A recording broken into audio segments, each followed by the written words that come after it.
Hello friends, మన హైదరాబాద్ నుంచి ముంబైకి కేవలం 3 గంటల్లో చేరిపోతామంటే ఎలా ఉంటుంది? ఇది కల కాదు, రియాలిటీకి దగ్గర అవ్వబోతున్న project. Hyderabad high speed rail project, HSR project. ఇప్పుడు ఫుల్ స్పీడ్లో ఈ ప్రాజెక్ట్ ముందుకెళ్తోంది.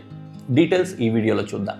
రాష్ట్ర రోడ్డు భవనాల శాఖ మంత్రి కోమటిరెడ్డి వెంకటరెడ్డి చేసిన ప్రకటన ప్రకారం హైదరాబాద్, పూణే, ముంబై మధ్య 761 కిలోమీటర్ల హై స్పీడ్ రైల్ కారిడార్కు సంబంధించిన డీటెయిల్డ్ ప్రాజెక్ట్ రిపోర్ట్ అంటే డిపిఆర్ ఇప్పటికే సిద్ధమైంది.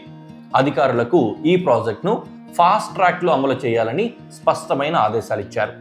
ఈ ప్రాజెక్టు స్పెషాలిటీ ఏంటంటే మొత్తం 12 స్టేషన్లు ఉండబోతున్నాయి. ఇవి ఎలివేటెడ్ ఇంకా అండర్ గ్రౌండ్ మోడల్లో నిర్మించబడతాయి. వికారాబాద్ దగ్గర 4.5 కిలోమీటర్లు, రఫ్గా చెప్పాలంటే 4.6 కిలోమీటర్ల టన్నల్ కూడా ప్లాన్ చేశారు.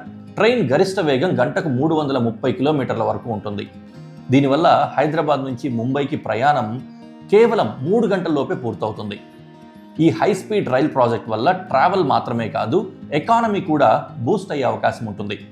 హైదరాబాద్ ఇంకా ముంబై మధ్య బిజినెస్ ట్రావెల్ భారీగా పెరుగుతుంది.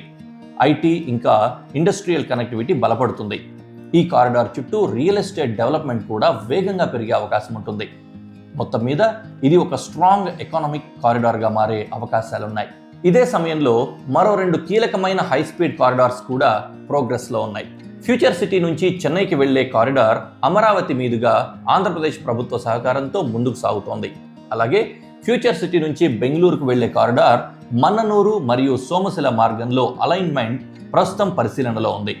ఈ ప్రాజెక్టులన్నీ పూర్తయితే దక్షిణ భారతదేశంలో ఒక హై స్పీడ్ రైల్ నెట్వర్క్ ఏర్పడుతుంది.